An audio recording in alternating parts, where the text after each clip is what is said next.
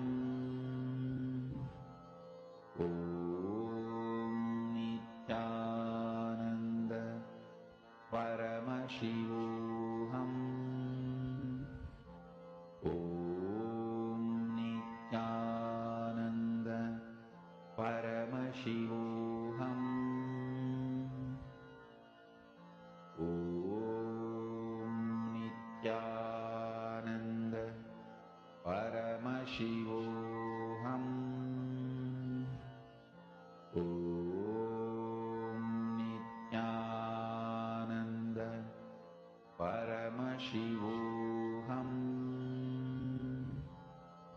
Om Nithyananda Paramashivoham. Om Nithyananda Paramashivoham. Om Nithyananda Paramashivoham. Om Nithyananda Paramashivoham. Om Nithyananda Paramashivoham. Om Nithyananda Paramashivoham. Om Nithyananda Paramashivoham. Om Nithyananda Paramashivoham. Om Nithyananda Paramashivoham. Om Nithyananda Paramashivoham. Om Nithyananda Paramashivoham. I request all of you to post how many of you have started manifesting. Om Nithyananda Paramashivoham. Om Nithyananda Paramashivoham. Om Nithyananda Paramashivoham. Om Nithyananda Paramashivoham. Om Nithyananda Paramashivoham. Om Nithyananda Paramashivoham. Om Nithyananda Paramashivoham. As all of you are manifesting, we're going to be entering into the next session where we understand about Asamprajnata Samādhi. Let us now listen to the revelations.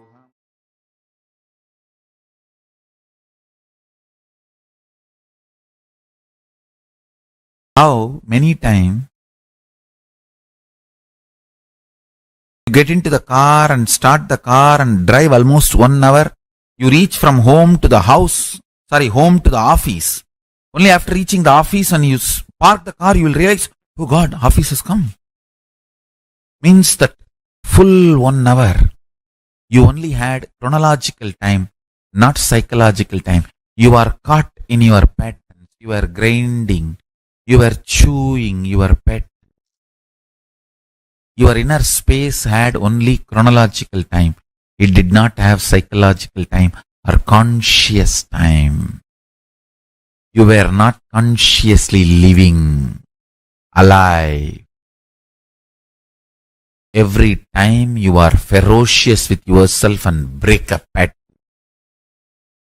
you gain consciousness. You get more consciousness, more psychological time, more aware, more alive. And when you hit your inner space with powerful cognition, you just manifest powers. These are fundamental principles of existence and reality. These are fundamental principles of existence.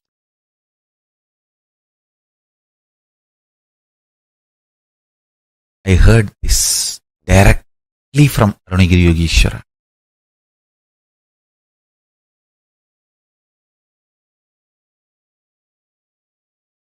So listen to this great truth. Ontology.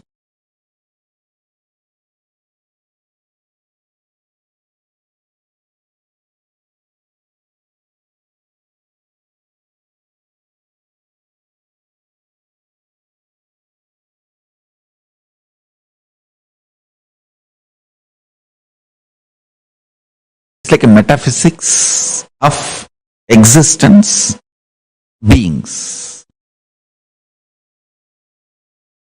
Eschatology. It's like a system of doctrines concerning last or final matters as death, judgment, the future state, etc.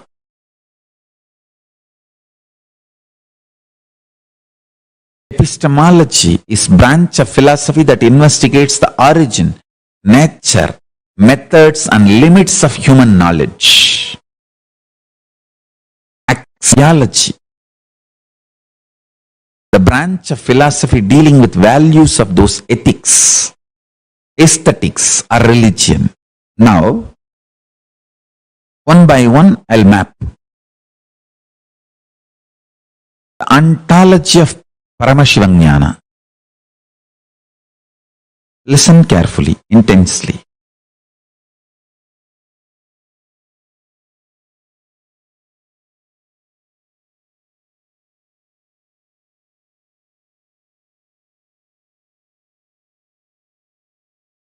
One revelation now I made.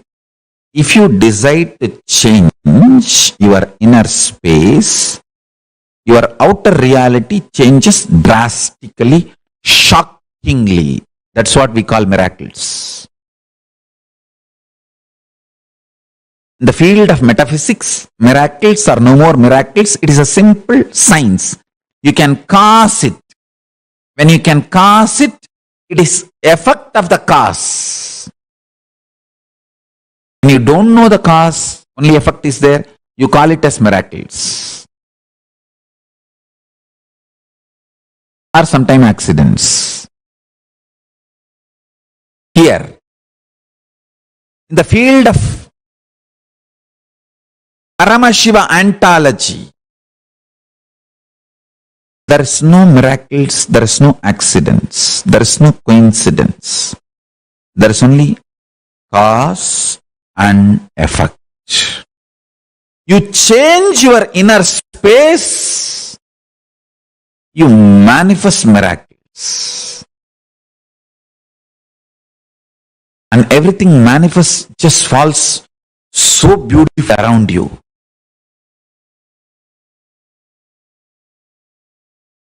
Everyone perceives your life as miracle. And you continue to be in the space of Paramashivananda, Paramashanta Swarupa, Paramashiva Sugabodha, the supernal effulgence of Paramashiva. I tell you, start tasting the sweetness and beauty and qualities of Paramashiva.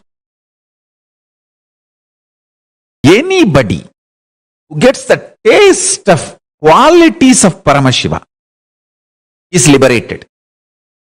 Because when you start tasting, you will start naturally parking yourself there. Even in your free time, you will always be Paramashivoham, Nithyananda Paramashivoham. The eternal love Paramashanta Swarupa and real Ananda, extremely alive.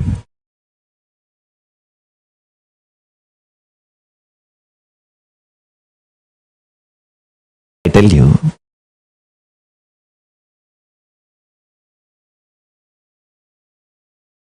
the supernal effulgence, bliss of Paramashiva is like a gold pouring. Take that gold and make your logic for yourself. Your logic means you always think, oh, if I do this, I get bad. If I do this, I get good. If I am like this, this thing happens. If I am having this mood, this is what will be today's result. If I am having this mood, this is what will be my life. That logic which goes on connecting your internal, external happenings and keeps it as your memory. That logic which gives you the push to wake up from the morning and do things, that logic which goes on advising you to do things this way or that way, that intuition which you respect every day, to make decisions this way or that way, that part of you made out Paramashiva's bliss means always remember. When you remember your core as Paramashiva and Paramashiva's bliss oozing in you as the action and reaction of your existence, best things are happening in your life. Best things happen in your life. Best things are done by you and done to you. Understand? Nothing can shake the existence of Paramashiva in you. That's a reality, whether you remember or not. But by remembering it, making your logic out of that gold, making Paramashiva logic in you, your actions and reactions become so beautiful inside and outside.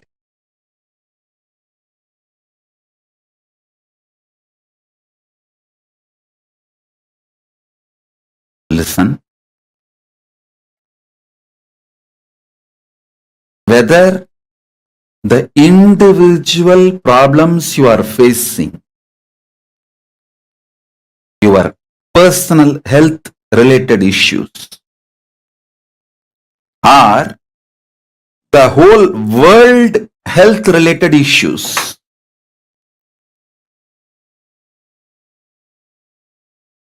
whether you are facing your personal economic problems or the world health crisis, whether you are facing personal relationship issues or the relationship issues between the countries globally, for everything, practicing samadhi is the most powerful solution. Please understand. When you practice samadhi,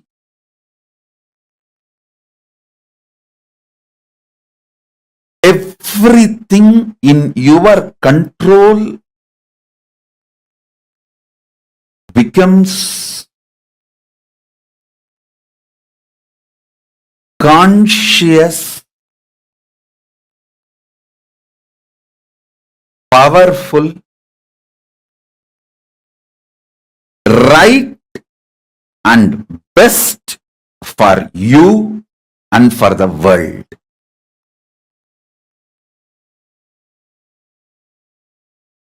I'll give you an example. If you start practicing samadhi, your health will become best. And all the people who are under you, like for example, if you are heading a family, all the family members are under you. You will make sure they are all healthy.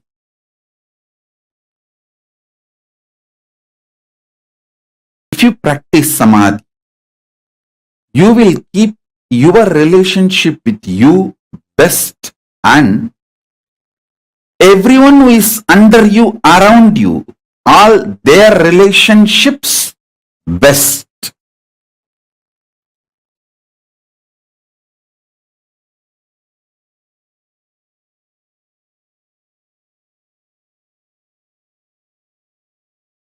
If you practice samadhi,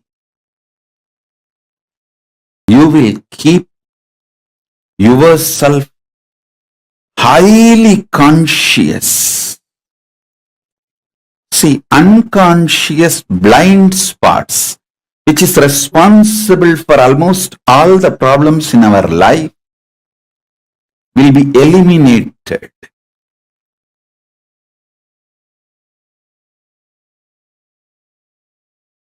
Understand?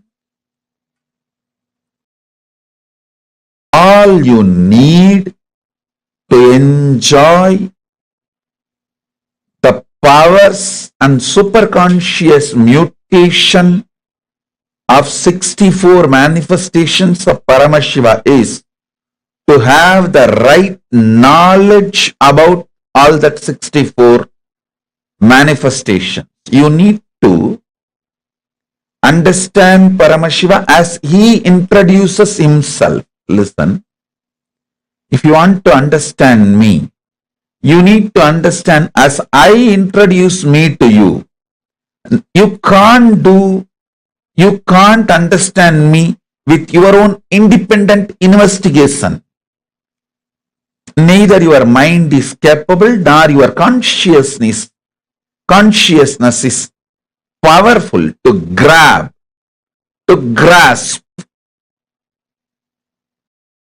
my existence as it is. You can only understand my existence as per my introduction. Same way, you can understand Paramashiva only based on his own introduction.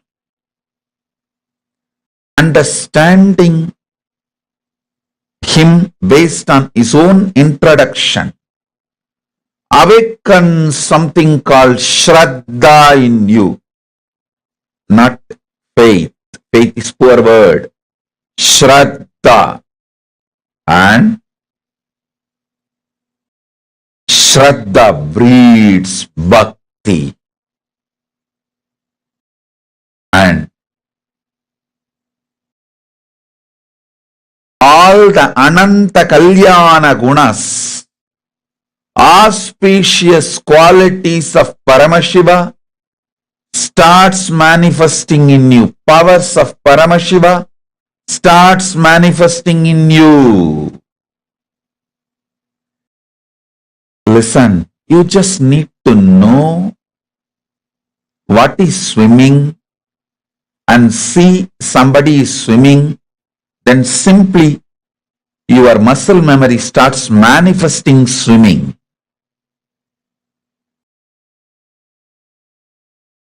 Same way, you just need to know about the superconscious mutations of Paramashiva and see someone manifesting it. Your muscle memory, bioenergy, all will just pick up. And simply you will enjoy superconscious mutation of Paramashiva.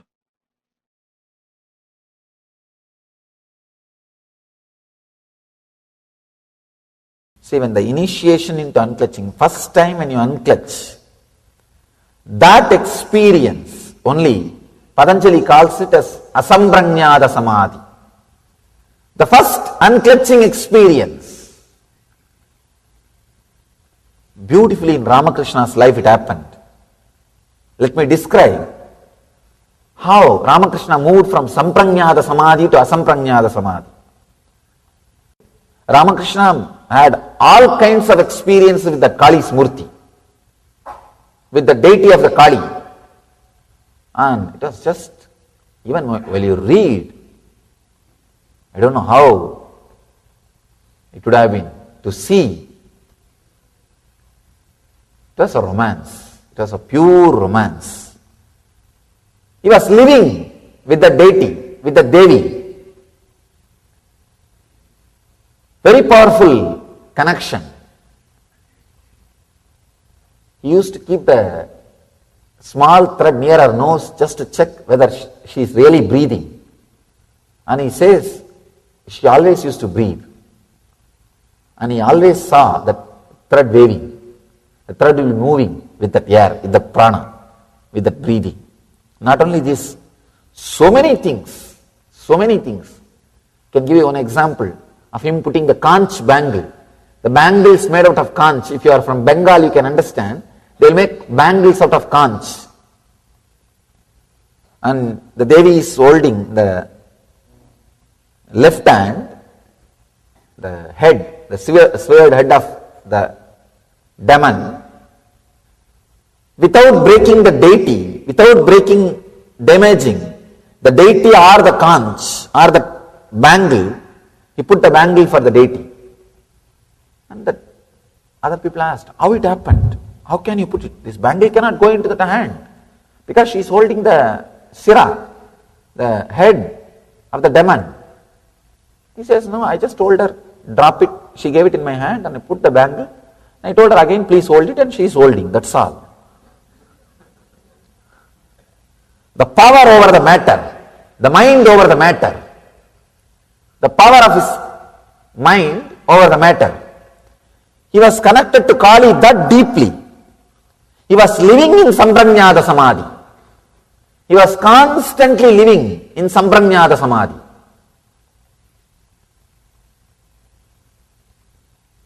So now it is time, he has to move to the Asamprajnata Samādhi.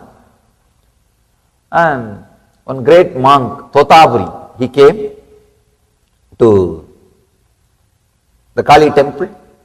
He is an enlightened sannyasi, great Vedanti. Naga means no clothes, no sleep. Their lifestyle will not be like a regular normal human beings. Naga Sampradaya sannyasi, very powerful lifestyle. He comes and initiates Ramakrishna. He says, now it is time for you to experience the next level of Samadhi, beyond form. Come on, you need to have that unclutching, the cessation of the mind. What here Patanjali says, pratyayabhyasa purvaha virama, means all the mental function of clutching with the thoughts has to end. See, even if you are clutched with the Kali, it is a mental function. Please understand. Maybe highest level of function, high frequency level of function, but it is a mental function. You can experience in your life sometime, early morning when you are out of dream state, but you are not completely fully awake. That those few seconds you can see, you want to possess your body, but you can't move your body. You are out of your dream state, but you are not completely awake. That state means in between. You can see those few moments only, suddenly you will try to move your body with force. You will try to jump out and fall out of the bed. Even though it is the high frequency, almost the action's ending, it is an action. There is a clutching with the Kali. So, beautifully, Totapuri says, it is time you go beyond. You have to be initiated into Vedanta. You have to be initiated into next level Samadhi. This guy says, wait, I'll go and ask my mother's permission. I'll run. He ran. When Ramakrishna came back, he said, yes, my mother told me, I can go for this practice, you can teach me. Totabari asked, you said you want to take permission from your mother, but you went inside the temple? Ramakrishna says, yes, that is what I meant. She is my mother. I am living with Kali. I asked her now. She said, please take it. Then Totabari started laughing. Oh God.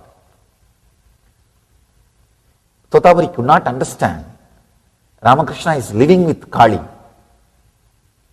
And he said, all right, I don't want to disturb his faith. It's okay. Let him experience the next level, Samadhi. Then he initiates. He says, now concentrate on the Ajna Chakra and unclutch completely from all your thoughts. Ramakrishna says, I am able to unclutch from all the thoughts, but I am not able to unclutch from Kali's form. I am not able to unclutch from Kali's form. He says, I am stuck. The moment I see her, even the idea to unclutch disappears from me. I am just completely drowned. Asamprajnata Samādhi, the first level Samadhi. But the beauty is that Samadhi itself is so powerful, it will lead you to next level. It has to lead you to next level. Totabari says, no, you have to go beyond. Then Kali, she herself appears and says, my son, don't bother. Cut my form with this sword. He says, she gives her own sword. She says, think this as a sword of knowledge and cut my form. You will go beyond my form.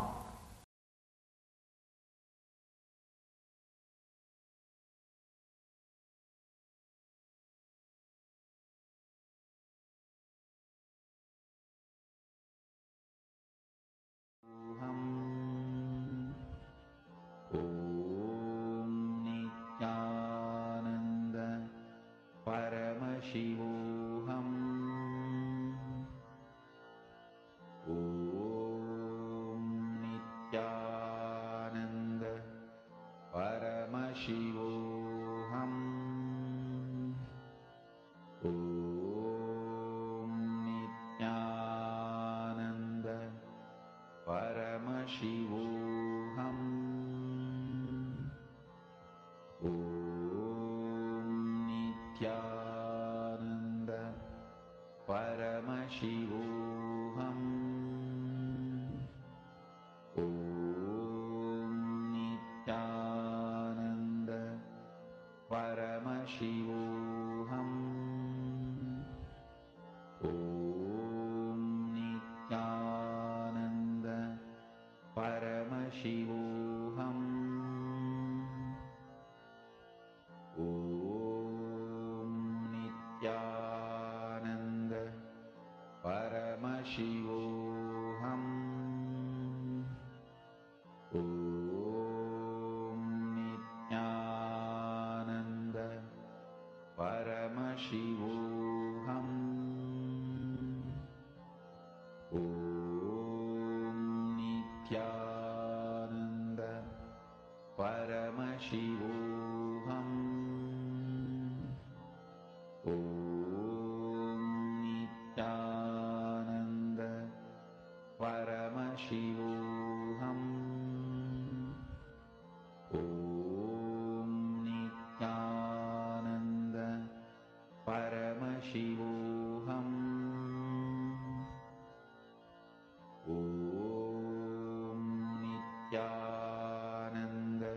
Paramashivoham. Om Nithyananda Paramashivoham. Om Nithyananda Paramashivoham. Om Nithyananda Paramashivoham. Om Nithyananda Paramashivoham.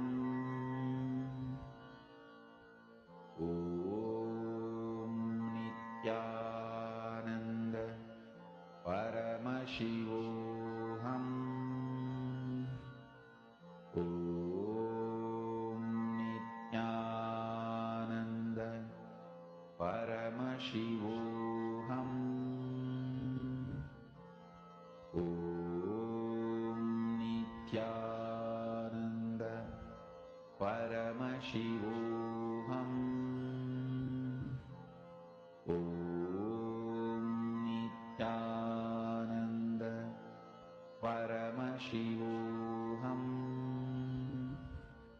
Om Nithyananda Paramashivoham. Om Nithyananda Paramashivoham. Om Nithyananda Paramashivoham. Om Nithyananda Paramashivoham. Om Nithyananda Paramashivoham. Om Nithyananda Paramashivoham.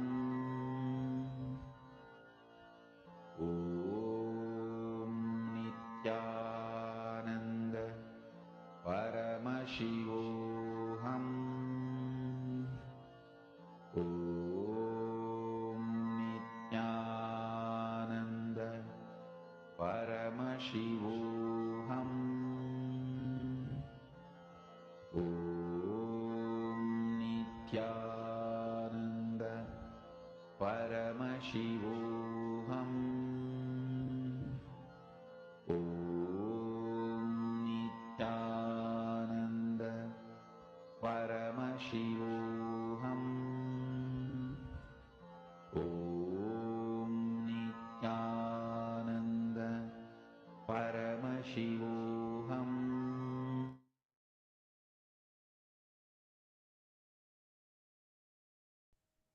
So beautifully, Swamiji had revealed to us about the Asamprajnata Samādhi, where we are experiencing oneness with much deeper level, where you go beyond the form. It is not just experiencing that oneness with the form, which is the first level Samadhi, Samprajnata Samādhi, but it's so deep that it goes even beyond the form.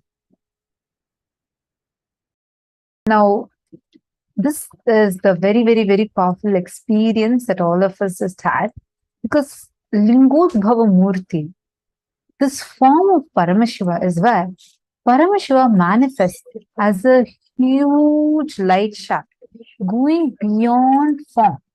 It's beyond form in a formless state. The formless in form. See, something like when you say fire. Fire, would you call it as form or would you call it as without form? It's like a bridge between both.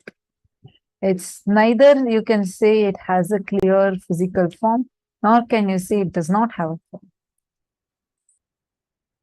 The Lingodbhava Murti is a huge shaft of like a burning fire. Now, to understand this more, let's understand what exactly is this manifestation of Bhagavan Lingodbhava Murti. Swamiji is going to reveal about that.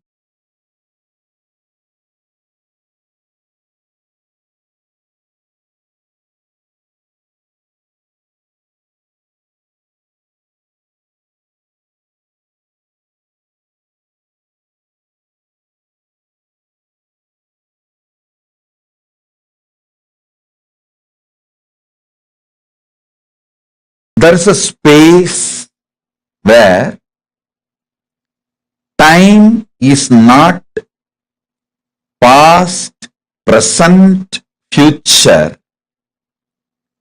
It is just is.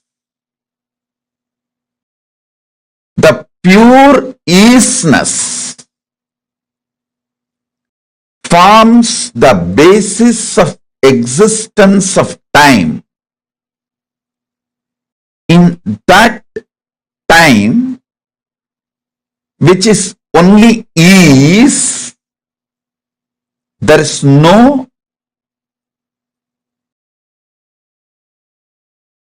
past, present, future.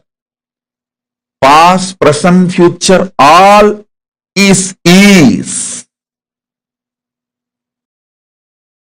In that space, Paramashiva manifested all his 64 forms for various leelas.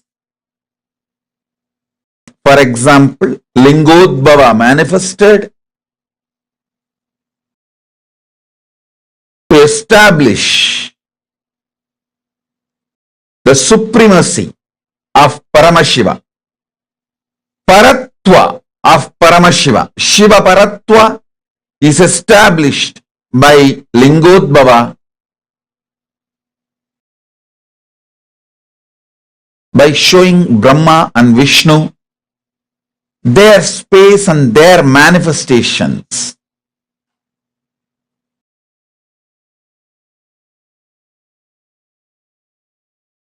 Listen. But the Lingodbhava can never be called as was. At that time, Lingodbhava manifested. You can't say Lingodbhava is.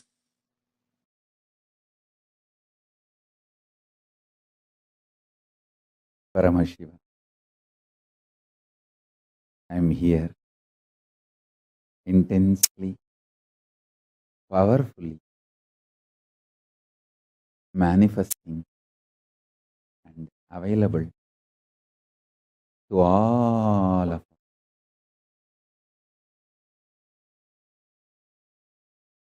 Eternally radiating my own bliss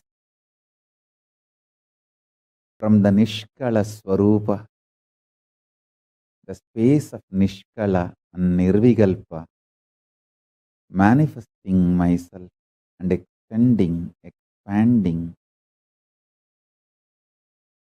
as everything. I am here, available to everyone.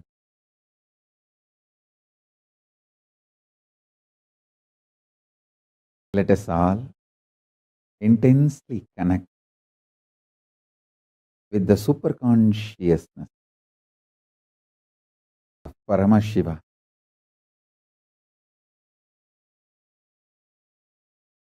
Settle down, start listening intensely.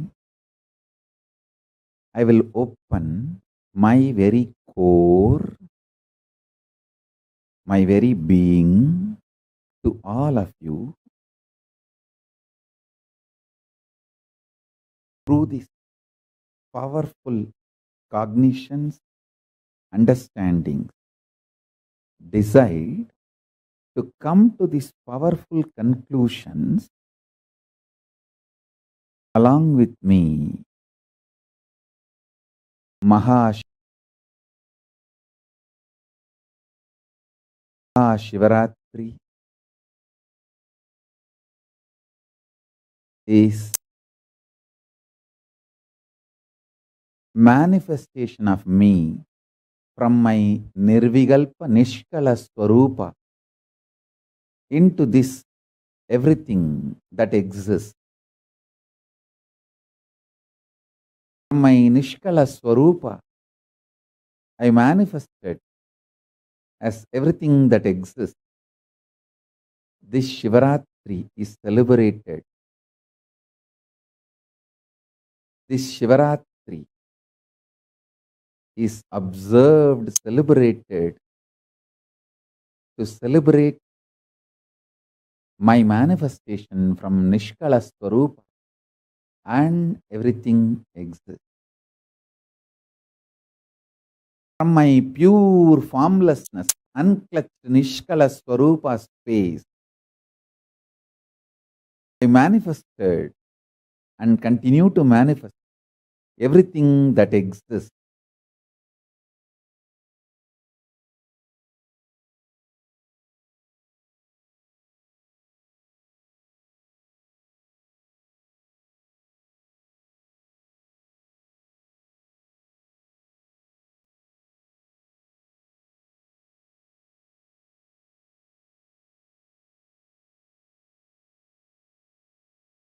Nirvigalpa Niranjana Niradhara Nishkala Swarupa.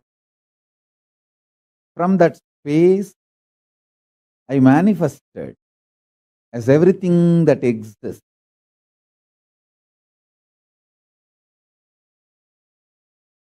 This manifestation is the Lingodbhava in Arunachala.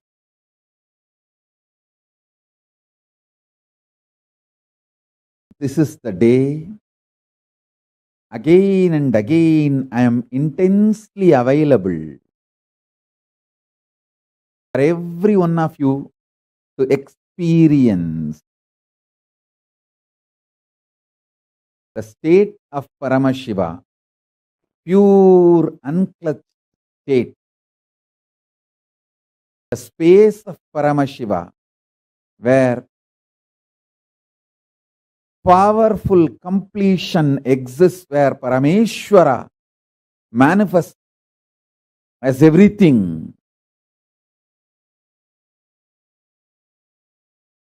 And all the auspiciousness.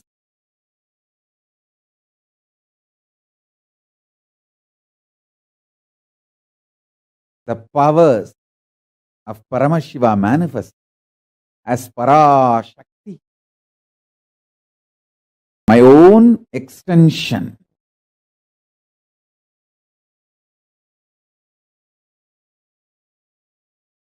Being of Paramashiva, alive, living entity. Understand?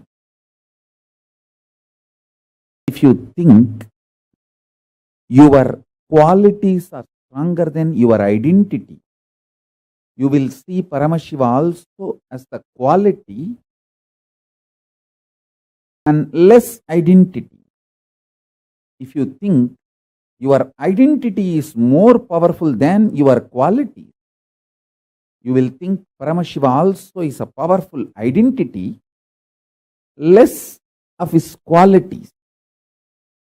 He is more his identity than his qualities. People who feel their identity is stronger than their qualities, they will connect with Paramashiva also with the same idea. You will feel Paramashiva also is a strong identity and his qualities come and go. There are some people who feel their qualities are more stronger than their identity. They feel Paramashiva also same. His qualities are stronger than his identity. So let us meditate on his qualities. But you understand one thing. Me as Paramashiva, I am strong in my identity and in my qualities. I am not just the totality of few qualities. I am more than any qualities you can imagine, visualize. All the best qualities you can imagine, visualize, all that put together and something more is me. Listen to this. By knowing how I exist, you will become me, because you will recognize you also exist in the same way. I am revealing the macrocosmic secrets. If you internalize these macrocosmic secrets, you will realize as a microcosm you also exist with the same principles, with the same understanding, in the same flow, understanding. You exist in the same way I exist.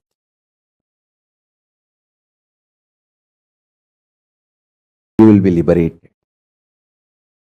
You will be liberated.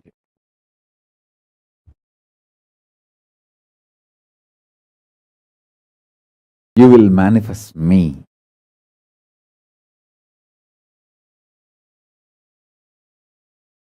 Paramashiva is all the best qualities you can imagine, all the best qualities put together, plus something more. So the identity is also strong. That is why I am saying I am form, formlessness, and more. I have an identity, I have being, I have all the Ananta Kalyana gunas, all the qualities, and more. By meditating on any of my qualities or my identity, you will manifest me. You can connect with anything.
Paramashivam is here manifesting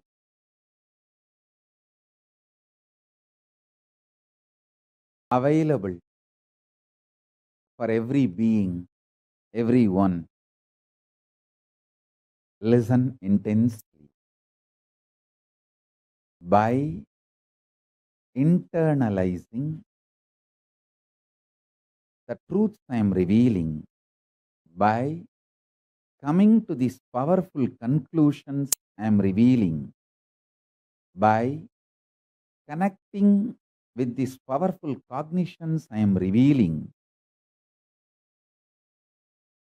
you will realize your Paramashivatva.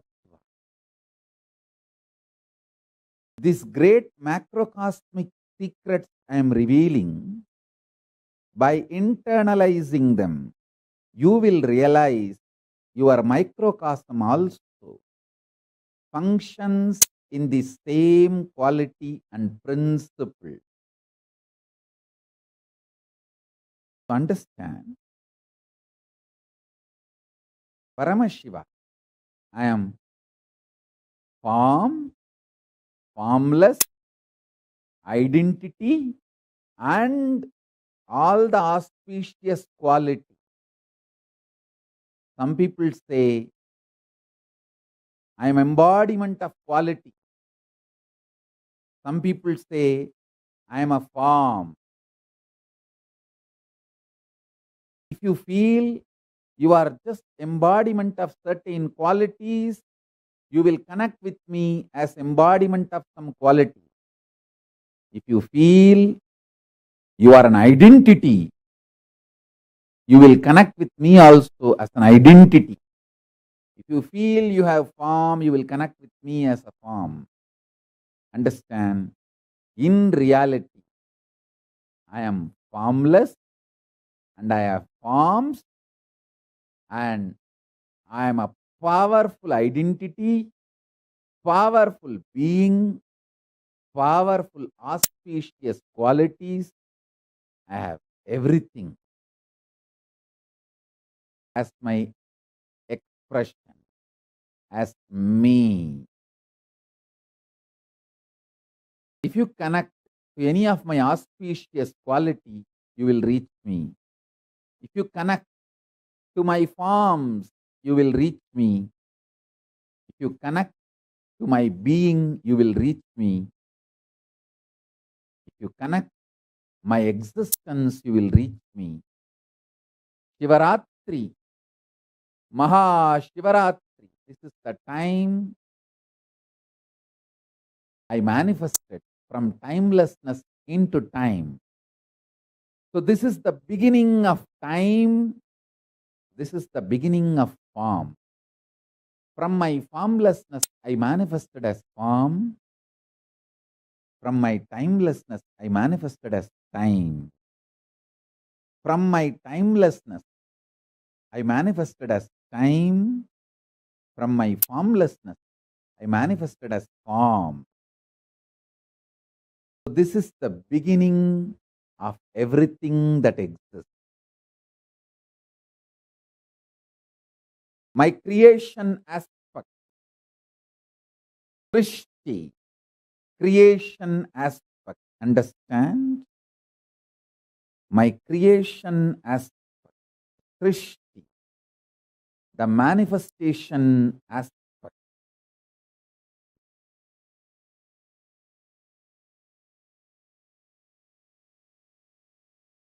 My maintenance dimension, Sthiti, sustenance dimension of this whole universe, and my rejuvenation dimension, destruction or rejuvenation dimension.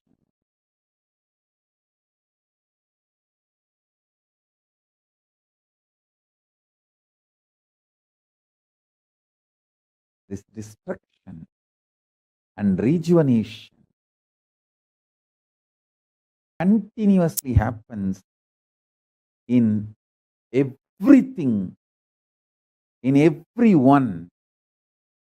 That is the way life functions.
Nithyananda. So now, both of us have understood about who is Bhagavan. Lingodbhava Murti, this form of Paramashiva. Paramashiva is manifesting as a huge light shaft to establish this Paratva, conscious sovereignty and conscious supremacy. Right? So now, let us all understand this. Take a few minutes and quickly type and post all of your updates.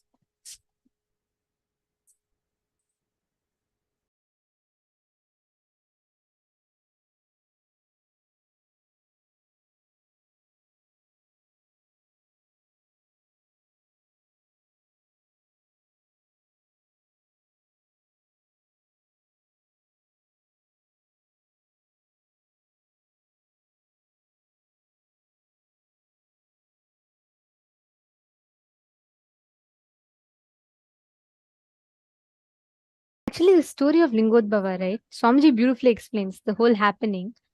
The formlessness becoming a form. Avyakta becoming Vyakta. You might be wondering, like, what is the significance? Like, why it is so important? And just a quick fun fact there. This very place where Lingodbhava happened, where the unmanifest became manifested, it is in that same place that Swamiji was born, in the same sacred sthala, Tiruvannamalai, Arunachala. It is in that place that Swamiji himself incarnated and descended in that same sacred town. Understand, listen to this very carefully. The space, what Lingodbhava represents is the story. Swamiji explains, right? One side, knowledge, Brahma, he says, I am great. One more side, Vishnu, wealth, he says, I am great. So both of them get into this conflict and they're like, they go on about it. They're like, who's great, who's great, who's great, who's great. And what happens is, Paramashiva decides, all right, these guys are going to keep fighting. Let me better come. Let me just get the whole conflict resolved.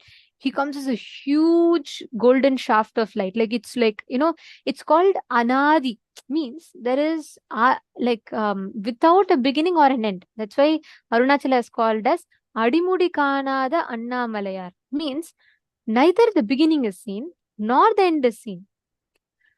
So they don't know, like, what is happening. I don't see beginning, I don't see an end. Who is this column of light and I can't see anything and all that?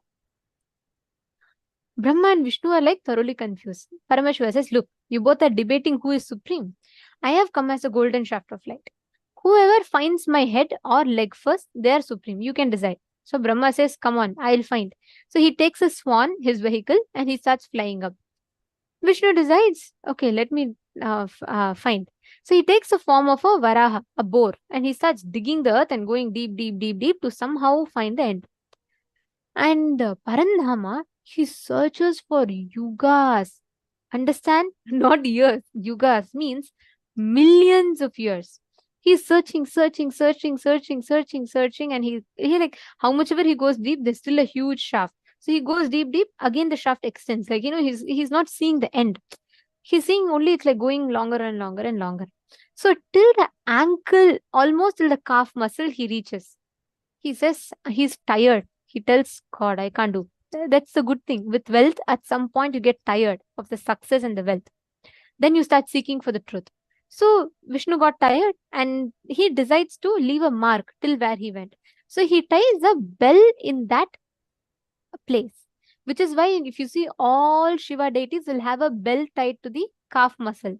In the calf muscle, there's a bell tied because that signifies that till there only Parandama went.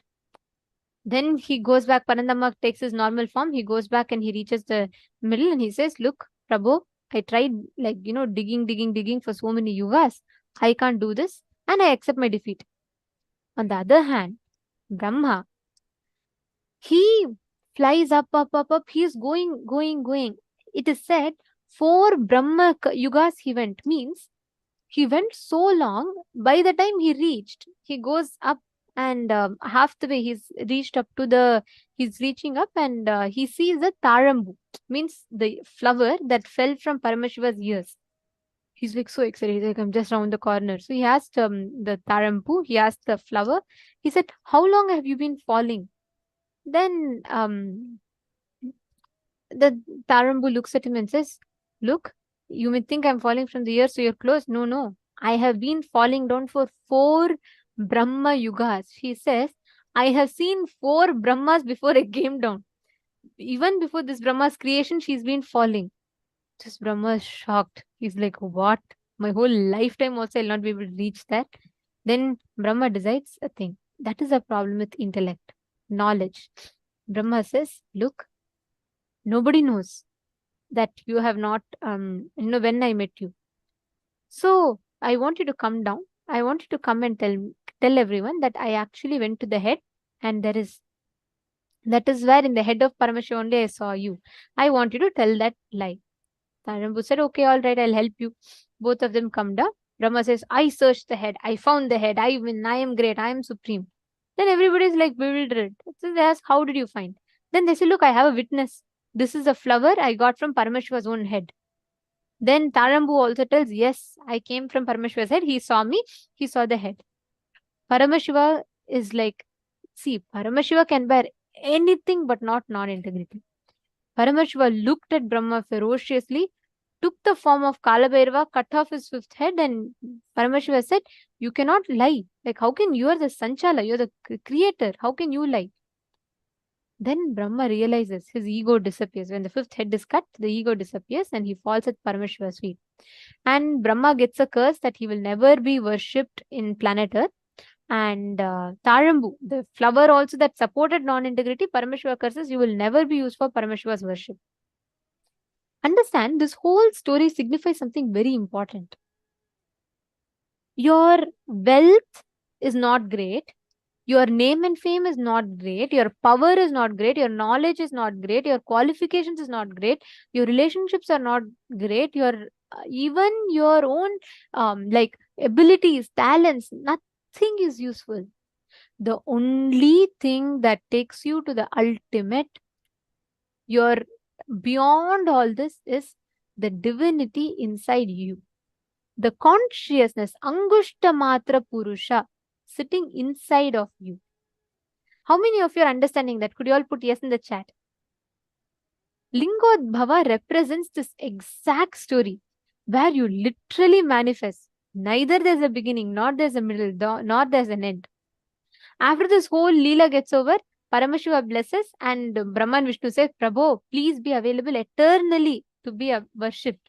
So Paramashiva says, Tatastu. I will be available in 3 forms. One is hill, second is linga, third is unbroken lineage of gurus, enlightened masters and incarnations. To this day, in Arunachaleshwara, Thiruvannamalai, you will see, like, the Garbhamandira will be so hot. Around it will be cool, but Garbhamandira will be so hot because that is fire, Arunachala. Very nice. Okay. Now, we're going to be doing a very powerful meditation, which is called the Divya Jyoti meditation, which will help you in experiencing that profound Lingodhava manifestation. You will actually see how that intense manifestation will happen inside you now. Ready? Shall we all enter into the manifestation?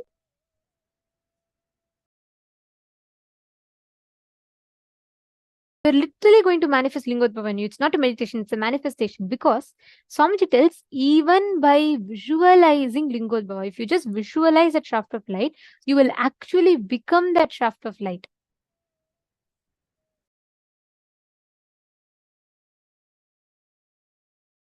Very nice. Now we will listen to Swamiji explaining, and right after that, we are going to be manifesting that exact same space inside of us by this process. It's a very clear process.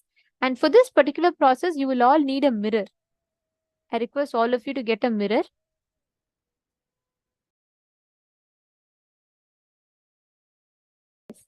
Let us now listen to the explanation and then we'll straight enter into the meditation.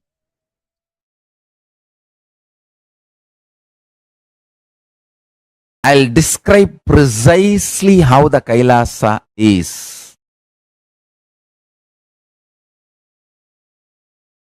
listen to this description and contemplate on it, connect with it, you will experience it.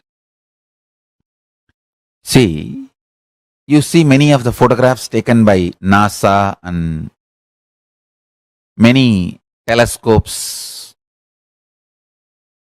from the space station and the science fiction movies and all that. Whole background is dark and the suns, stars, all of it look like a light, flickering light. How you get the pictures, videos of the cosmos? It's like a black, dark background. In darkness, the stars and suns and moons are like a light point. Understand? Kailasa is just the other way. Full of light. Extreme light. All the stars, everything looks like a dark spot. Small, small, small flies. First, visualize how this Bhu Mandala looks. This Bhu Mandala is already portrayed and photographed, videographed by NASA and other space organizations, and it is available to you all. It is just the opposite. Whole thing is extreme.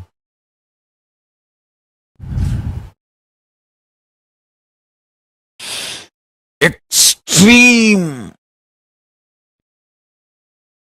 light. Understand? Even if you try to visualize this, your third eye will open. It will start just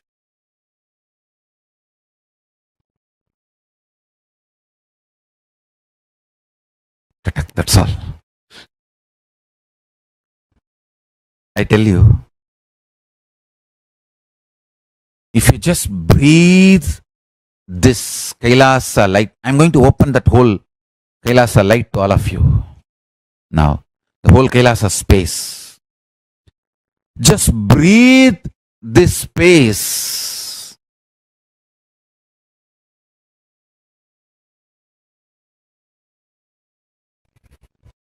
Please sit straight and close your eyes and internally hum the Mahavagya. No need to chant, but vibrate, reverberate yourself in Mahavagya. Om Nithyananda Paramashivoham. And see the whole cosmos as extreme light. Inhale that light of Kailasa and exhale that light. Be filled with that light. Disappear into that light. Kailasa Jyoti. Sutta Swayam Prakasa Jyoti. Where the moons and planets and solar systems look like a small dark spot. Om Nithyananda Paramashivoham.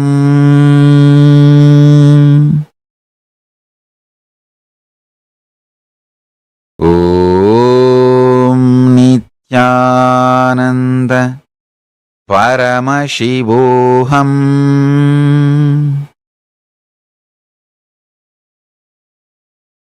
Paramashiva is opening himself to all of us.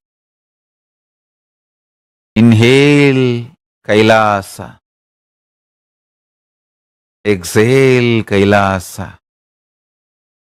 Dissolve into Kailasa. Disappear into the Kailasa Jyoti. Jnana Peruvali. Sutta Swayam Prakasa. Paramashiva Paramburule.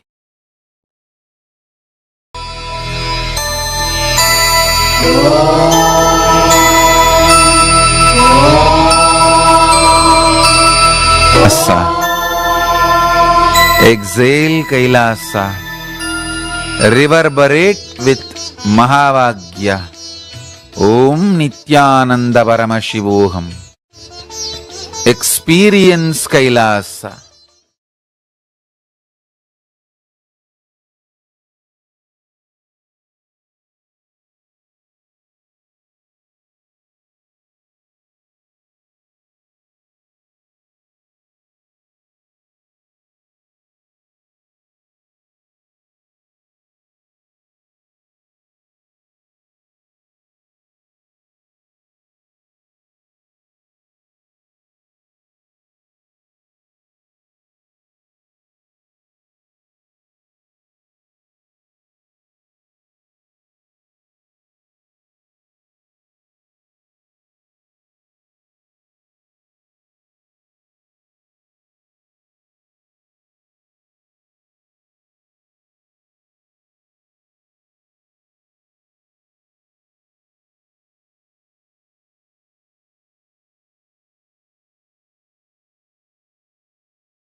Into the meditation process, I request all of you to please bring a mirror. We are going to do a very powerful samyama where you will experience the golden shaft of light of Lingodbhava happening inside you. I request every one of you to please bring a mirror. Listen to the exact process, okay? I request every one of you to listen and do this because this will intensely give you the experience of Paratva, conscious supremacy that Bhagavan Lingodbhava represents. I request all of you to sit in front of the mirror. What you're going to do is hold the mirror in front of you. You're going to gaze at your own reflection on the mirror. Very simple. Look at the mirror. Gaze at yourself. You will see after a few minutes of you looking at yourself in the mirror, when you start intensely looking at yourself in the mirror, you will suddenly see that the whole reflection will just disappear and dissolve. It will become almost like the legs, head, everything will completely, you will not see it all clear. All the borders between the leg, head, or everything will start disappearing. It will start becoming like a lump of light. You will not have clear hands, clear legs, clear head, clear picture. It will just become like a huge lump of light. Please understand, when you gaze at that light intensely, the independent, definite shape on your form will melt down. You will only see and you'll only feel like you are a light ball. The egg ball, it'll usually be egg ball, that like a light ball in the shape of an egg. That exact light you see is called as Swayam Prakasha, effulgent super physical light, which is what we call as Linga. Whoever finds that Linga and then becomes Lingodbhava. This is what Swamiji has given such a beautiful explanation. I request each of you to hold the mirror. Are all of you understanding this meditation? Ma Vinuta, it can be full length mirror or any mirror. That's fine. See, but as much as possible, keep a little bigger mirror, the better. If you keep some small mirror, you will not really have a better experience of it. But did you all understand the meditation process? Ma Itsk, Ma Dhyana, Ma Jnana Yogini, Ma Ena, Ma Agama Priya, Ma Annette, Ma Bhavani, and Anna Isabel, Ananta Mohini, and Anisha, Carmen. Can you all please confirm in the chat if you all understood the meditation process? You're going to be looking at the mirror, dissolving your whole form should be completely dissolved.